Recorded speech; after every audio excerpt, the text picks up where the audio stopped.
So if you are a resin flooring company and you want to scale and grow your business and generate loads of inquiries for your company on a consistent flow, this video is for you. Myself and James, we're going to be talking about all of the different strategies that you can use to get a consistent flow of inquiries for your resin flooring company. So step number one, what I'd be looking to do to grow is a Google business profile.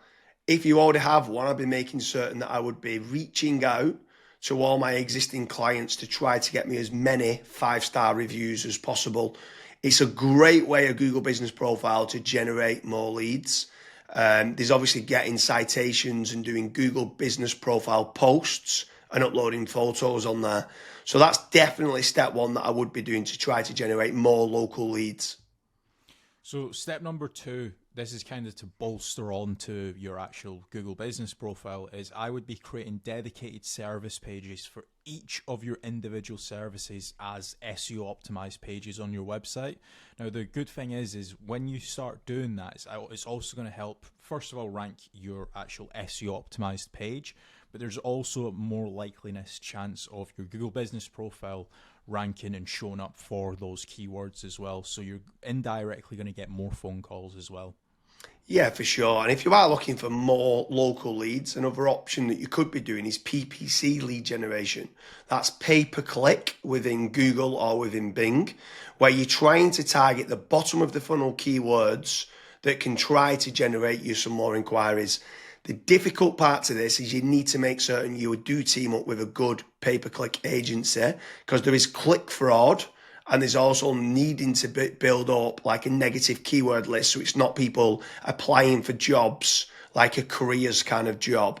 So PPC can work well, but it can, in the wrong hands, you can waste a lot of money, but it's another way of generating local leads. Yeah. And then after that, you've also got like meta ads as well. So like Facebook, Instagram, where the next time when somebody goes on to Facebook, they might be scrolling, they might see your ad. Now, there's a few different ways that you can set up Facebook ads. You've obviously got option A, which is like lead forms, which is like really easy to do. They don't even leave the Facebook platform, like they never click onto your actual website. Now, the issue with lead forms is that the quality might not be great, but you can obviously add more questions in to try and up that quality of the actual lead. Then you've also got conversion ads as well, where that actually gets sent through to your website, and then they fill out the contact form to you or on your website as well. So you've got a couple different options there that you can do. Yeah, for sure. And then another way to grow more local leads could be organic social media. So posting regularly on Facebook, on Twitter, on YouTube, on Pinterest, on Instagram. There's lots of different platforms out there that you can be trying to get there. Reddit's quite big nowadays. In Quora, it's quite big. If people have got questions and you can answer it. So organic social media is another great way to be generating more local leads for your business. With organic social media, I would say that it's more of like a volumes game. So you want to try and make certain that you're constantly uploading, whether it's, for example, a daily schedule or a weekly schedule. You might say, okay, I want to try and upload 5 videos a week, and you should just try and stick to that, especially when it comes to like algorithms like YouTube and Twitter and stuff. Yeah, for sure. I mean, what's your thoughts on using any sort of AI agents, if they can try to team up with someone to use like N8N to kind of automate and schedule posts on social media? Like, what's your thoughts on that, of using trying to leverage artificial intelligence? It's all the rage nowadays for trying to generate more leads. Would you try to team up with like an AI consultant to set that up? Yeah, so I mean, you can definitely go down that route where you're setting up AI agents to potentially crop up some videos and auto-publish to YouTube, Facebook, Twitter and stuff.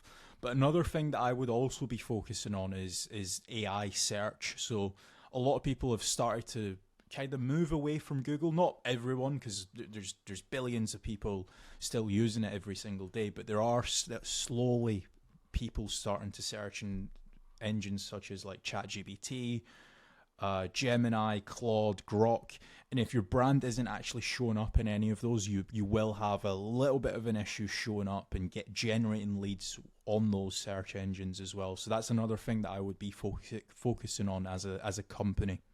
Yeah, and also if you're looking for more business leads in the local area, something else that I would definitely be looking to do is team up with some of the tradespeople websites. So you've got certain ones like Checker Trade, you've got Bark, you've got Builder, you've got Trust the Trader, you've got Rated People.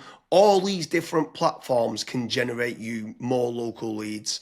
What I would say is making certain you're tracking your KPIs to see what return on investment that you're getting.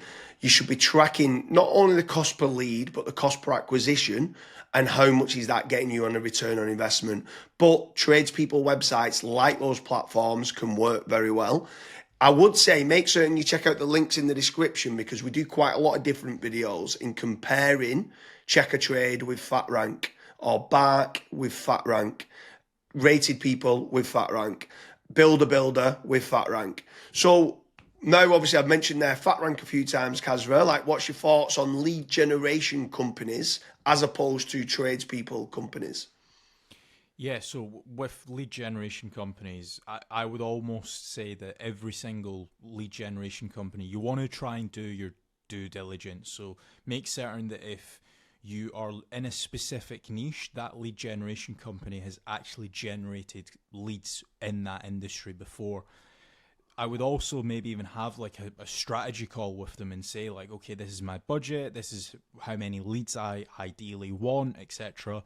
To make certain that if your actual KPIs do align with that lead generation company, you also want to make certain that what type of leads are they? Are they exclusive leads? Are the leads only going through to yourself? Or are they, for example, shared leads, which that's what a lot of other lead generation tools and lead generation companies do. Like, for example, Bark and Checker Trade and stuff.